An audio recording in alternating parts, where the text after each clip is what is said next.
Well, welcome everybody. It's early morning, 8:30. I'm not an early riser, but I'm glad you guys are. Thank you. Well, it's been quite a journey. MEF 3.0 got launched, and we're really excited about it. And I want to talk to you about the transformational journey, what we believe that telecommunication providers all over the world are going to be undertaking or has already undertaken. To start with, we all know there's a digital economy. We've heard this many times, so I won't spend a lot of time. But transformation is happening everywhere, and we're seeing businesses disrupted all over the place.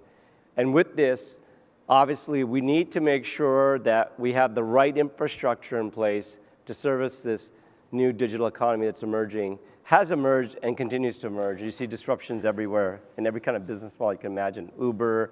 Now you see department stores with Amazon and so on. With this, we see that there's a complete change happening here, with the networks have to be retooled. And this is obviously that networks are going to be retooled, and this is happening all over the world, and I talked about this. So what we have here is the MEF vision. We basically have talked about this vision many times, and what you see over here is that you get this idea of clouds and sites are becoming all one. Most IT is moving to the clouds. And what's really important is that we have this idea that networks are transforming into virtualized, programmable, all software-based kind of networks. And with this, there needs to be this overarching software we call lifecycle service orchestration that enables this end-to-end, ability to create a service and go end-to-end and to manage all the parts in between, including between providers. So I won't spend a lot of time. But what I do want to talk about is that the MEF has been a really big proponent about a couple of things. We started with carrier Ethernet, and we continue to evolve carrier Ethernet, though most of it's done, and it's kind of just tweaking it some more. What we are about is to deliver carrier Ethernet now into this kind of automated model we call orchestrated services. And these orchestrated services are really important because, it's all about that cloud-like experience, the ability to go out, a tenant provision their own portal, and then from there, basically the network just does the right things all through automation. And at MEF, we've been really proud to have been, in the last couple of years, defining the framework for lifecycle service orchestration, and this framework is very important because it allows us to describe these reference points, which at the end of the day drives out APIs. So what you're seeing here is we're not trying to boil the ocean. We're not trying to become the Mano organization or the SDN organization. What we are talking about is two fundamental products we're talking about, if you want to think of it from a product level. We're talking about defining these reference points, this architecture of lifecycle service orchestration, which we have and already done that. And now we're talking about building out the APIs to make that automation happen. And Arpit just talked about some east-west APIs. We have south APIs, north APIs. If you've seen many presentations of our architecture, you'll understand these reference points have many APIs. So that's one. APIs, and if we're moving to all software, everything, APIs are very critical. They are a key aspect of this automation. The second thing is we've been known and renowned for an $80 billion market to define this carrier Ethernet service that the world has adopted everywhere. And we want to be able to take that rigor and be able to address it into other new services. And when I talk about new services, we're going to talk about how we see this transformational journey occur from a carrier Ethernet provider today offering their services and how they evolve up into this transformational journey. So the first thing, as you know, there is I'll just build it all out here, this MEF 3.0. It's a transformational framework that got launched yesterday. And what's really important about it is it encompasses some very critical aspects. It is literally a framework for operators around the world, no matter what level you are, tier 1, tier 2, tier 3, to actually look at this framework and say, how can I apply this on my journey? And number one you see is the idea of new services. We talked about that, new services. The idea of open APIs, so we're not building the actual black box of a lifecycle service orchestrator. That's what you see ONAP doing and many vendors doing on their own, and even some operators building their own. But the APIs that come in and out of that box that has all the automation logic in it, those APIs are critical to touch all the different various components of networks and systems that they have to talk to. We've always done certification, but our certification has moved to a very agile approach since APIs will change and services will come online, and there'll be different versions of the different parts of the services, like we did with Carrier Ethernet. We have to have a very agile approach on certification, and there's been a lot of talk about, and I won't spend a lot of energy on that, but the idea like an on-demand, cloud-like certification is definitely what's being launched. And the last one I think is very new is community. Community is going to be very important because community is going to allow us to have adoption. If we're going to do all this work of APIs, we're going to do all these service definitions, the community is the ability to take all of that and get it adopted, get it into the market, get it trialed out and figured out, and to work in distributed levels of communities, from all over the world to kind of see what's important to them and work on that. So I won't spend a lot of energy on this, but maybe if I have time at the end, I can go into that more detail. So let's talk about this journey. What does this journey look like?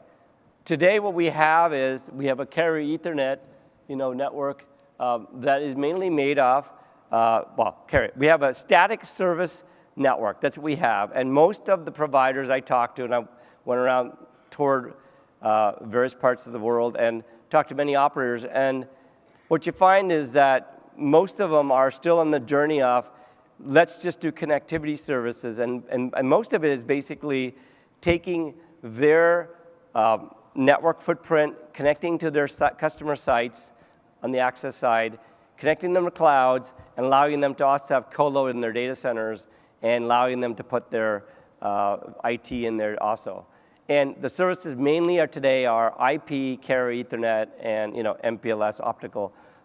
So these are the three kind of main services that's kind of going on today. So that's where we are today. Most networks in the world have this capability, so nothing new here. But what's going on is we're moving to this idea of automation, and as Arpit talked about, automation becomes very important. Now we get into the aspect of, instead of people programming, the network and configuring it with, network engineers and CLIs and scripts, we have machines going to be doing that. And machines means that there has to be some way of interacting with that machine. So the subscriber, the tenant, doesn't want to send a work order anymore in or talk to their rep. They want to be able to go into the actual portal, see what's available, can they get their service, and allow machines to do the work. And this is what we've been talking about in lifecycle service orchestration and automation. So this is a very, very powerful era and a paradigm shift, and that we all have to embrace. But we need to get this we have to get this across the whole operator industry, to get the whole food chain happening between the tier 1, tier 2, tier 3, so the access providers. That whole thing has to be automated. So it is a journey that we all have to embark on, and some, obviously, operators are well advanced in this journey, and most are still just entering it. But all of them understand they got to get in this journey of automation. So that's number 2. As you can see, the services are still the same. They are the connectivity services, but now they're automated. So they're orchestrated, they're automated, they're not static anymore, so this is good. The next part of the journey is what we've been talking about, virtualization. Now we see the idea of basically that virtualized services coming in. These kind of overlay kind of models are coming in on the underlay physical connectivity. And what this means is that we have to have, for example, SD-WAN is an overlay model that's unifying the WAN from a policy level, regardless of the underlay. And we're seeing the same thing, that how do we bring in virtualized services in the way of new revenue opportunities? Okay, so you think about, security as a service is a new revenue opportunity. It's not just about bandwidth anymore. It's about securing the actual enterprises from clouds and the internet, and there's no better position than a service provider or CSP because they are in the middle of everything. They are in the middle of connecting the sites and they're connecting clouds to data centers and even with 5G to the actual users on their devices. So this CSP is in a perfect position, the providers are in a perfect position to actually offer a really great security service. And what I mean by that is a long list of laundry of what I mean by security, from everything from DLP to IDS, IPS, DDoS, you name it, all kinds of potential security offerings. And if you think about even SD-WAN, where the access is going to be non-mission critical going out to the internet, and mission critical going out managed networks on a hybrid deployment, security has to be on the CPE. There'll be security even at the clouds for microsegmentations with the cloud partners. And so the security will be distributed all over, and obviously within the service provider network also. So this is a very great opportunity. But what comes next in this journey, and so we need automation. We need the same lifecycle service orchestration to be able to work with that security as a service, to be able to orchestrate it, to be able to get telemetry data, to be able to show how well it's being doing its job of defending and preventing malware and all the security breaches and so on. So this is very important. And what you then move into is this idea of application performance, this idea that the network now is application aware. So this becomes another great value revenue opportunity where the network itself is intelligent. So this is all about analytics. This is all about AI and analytics, and it's driven through automation. At the fundamental base layer, you need the lifecycle service orchestrator for the automation piece. And then what you add on is this idea of application performance assurance, not just management, but assurance, where applications are actually getting the performance guaranteed from their site to the cloud or to the data centers across a vast ecosystem of food chains of autonomies. And so this is very important. So this journey, we need to embrace.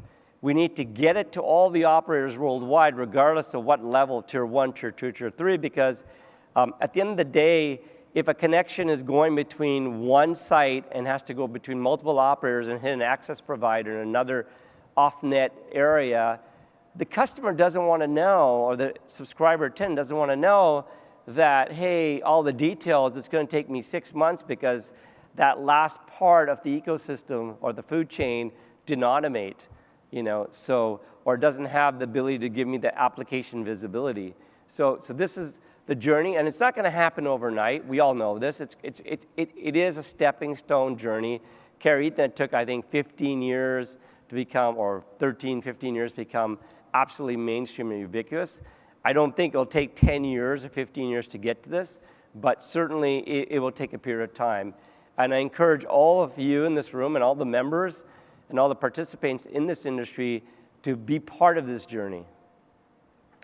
So what I'm going to get into is, what does that roadmap look like in a very simple way? So here you see Carrier Ethernet. I'm always used to doing this way, so I'm going to turn this way now. You see the Carrier Ethernet CE 2.0, and that has been a really tremendous success, $80 billion market, growing to $100 billion market. What we're now talking about, Carrier Ethernet 2.0 came out, and the certification came out in 2012, or 2017, going to 18. Lots of changes have happened. And so we want to be able to get everybody certified to the most up-to-date versions of Carrier Ethernet. So that's just the very first part. And what you then get is the idea of is this multi-layer connectivity services. Now, most of our members and most of the service providers around the world are already on this part. I talked about this. They have optical, they have IP. They're exploring now with SD-WAN. So this is already in the works. So there's nothing new or revolutionary here.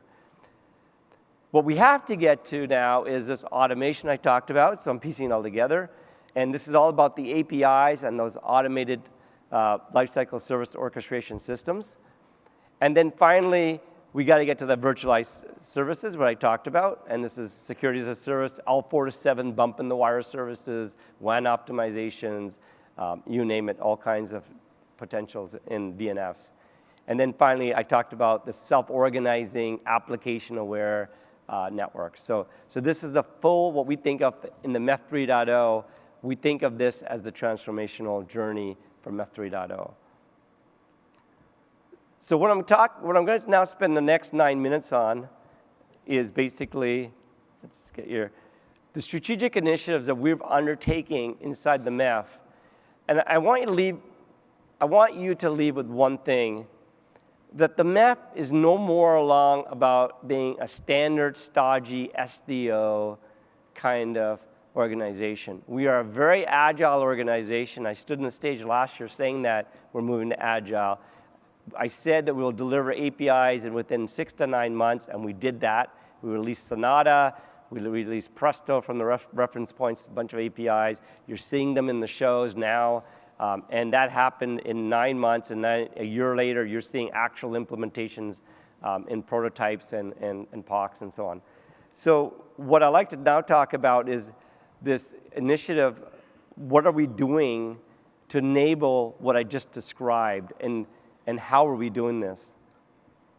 So number one, in our standards group in the services committee, we're already working beyond carrier Ethernet. We're already engaged in the optical layers of how to orchestrate optical, how to orchestrate IP services, how to interconnect IP services so they have a consistent service level between operators. So when a subscriber buys a service for IP VPNs, and buys a gold, it's consistent throughout no matter what providers are involved in that federation or syndication to deliver the services.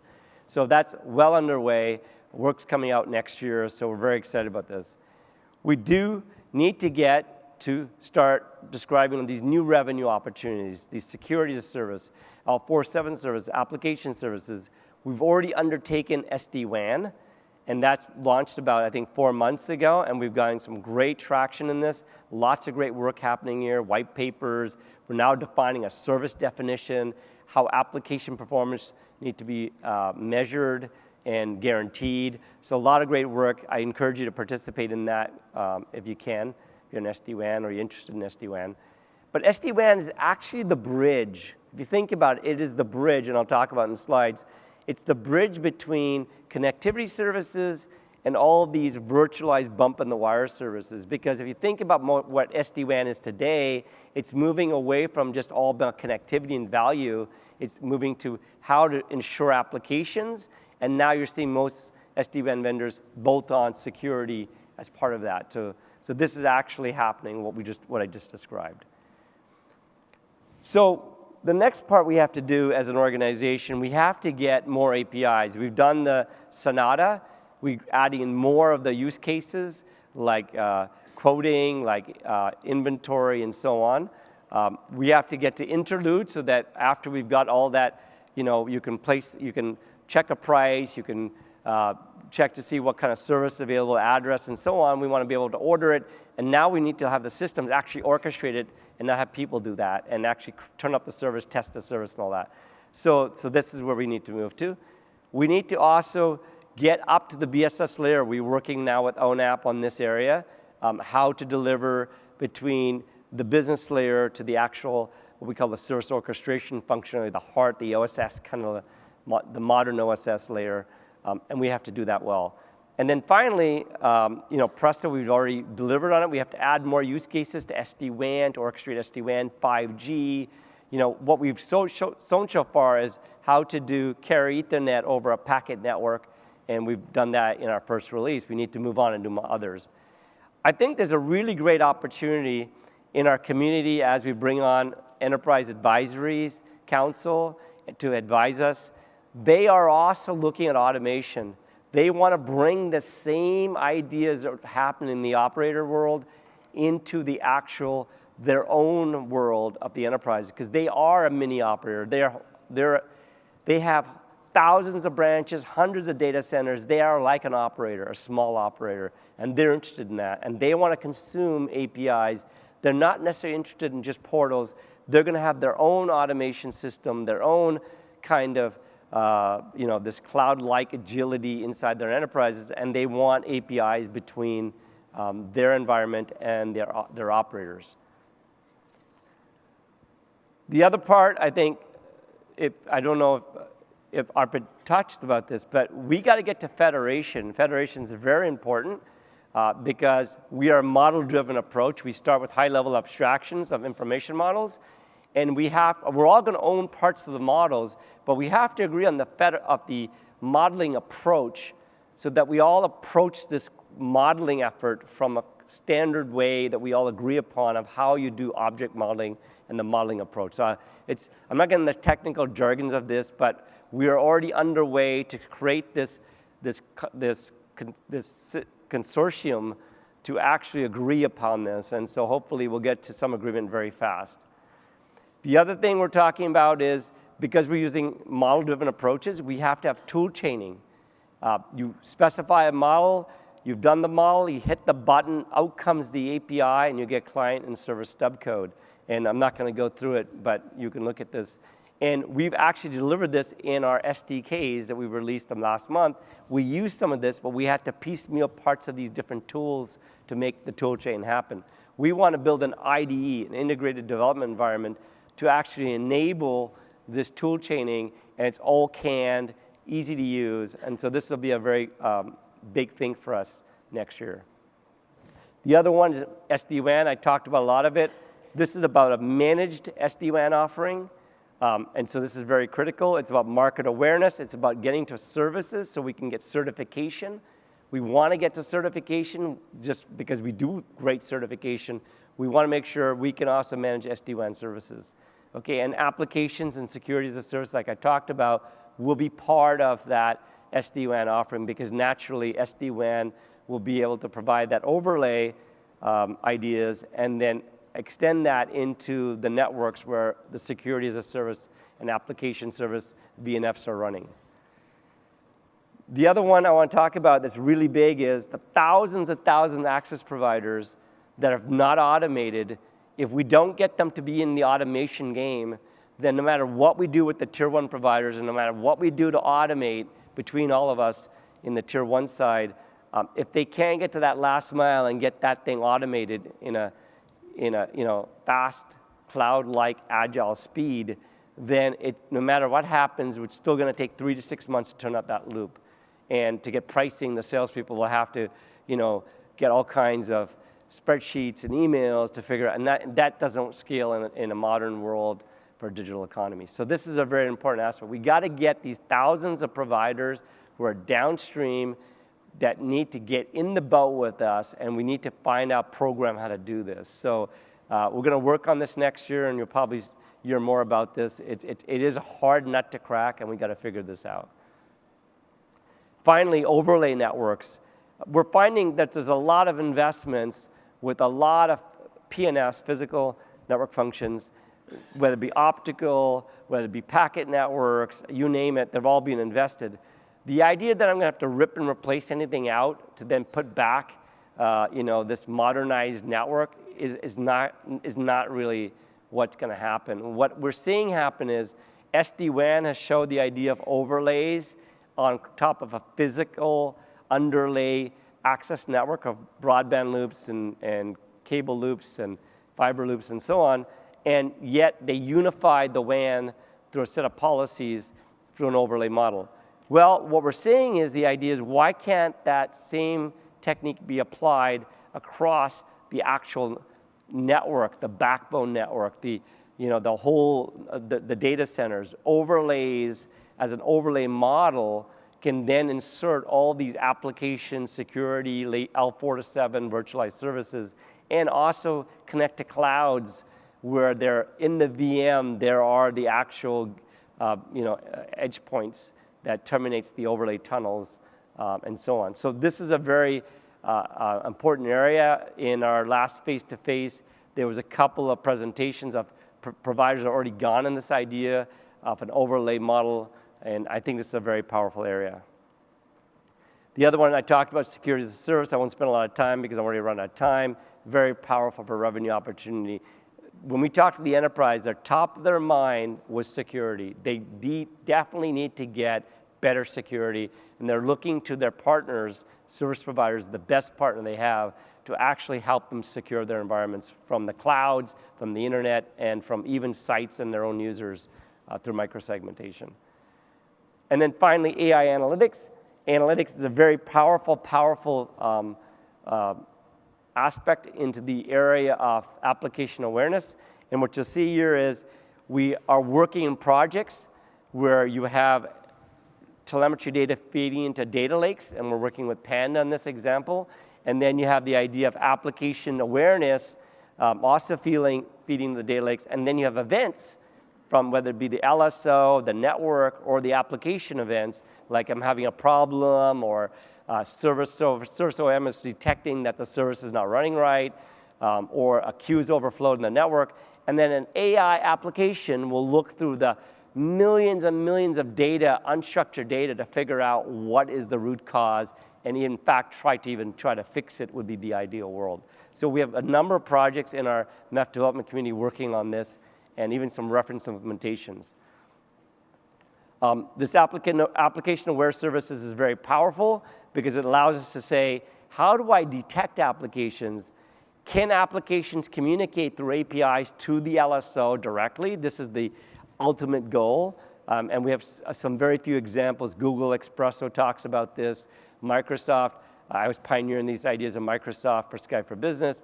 But really, where we are in the state of the industry is using DPI and heuristics to try to infer what's going on with the applications, and including inference models where we would do synthetic transactions, and just like what Service OEM is, really doing synthetic transactions and trying to figure out what kind of performance I'm getting, and then infer how the application will behave based upon that path. So 5G is going to be huge. We have a big working group already on this, thanks led to some very key guys in the MEF, and we're already well underway on this, so I encourage you to also participate in this area as it emerges. OpenCS 5G is started, and now we're going to be moving that into the application group for defining services even on the 5G, because there'll be a lot of services on 5G from an application level. And then finally, this is the end, I think, is basically, I want to leave you with one thing. I know, Stan, I'm sorry I'm over. And the bottom line is that the MEF is really your vehicle from an operator level to be on a transformation journey. We, in the community side of the aspect, we will help you with your own members who have the same goals, who are on the same parts of the journey, to come and help and be part of that journey, right, and help you on that journey. And then we have other areas of communities helping on that journey. And so I encourage you that, you know, if you are not a member, be a member. If you are a member, be part of that community. Help get the industry into this transformational era where we transform networks to this digital economy. So with that, I want to thank you.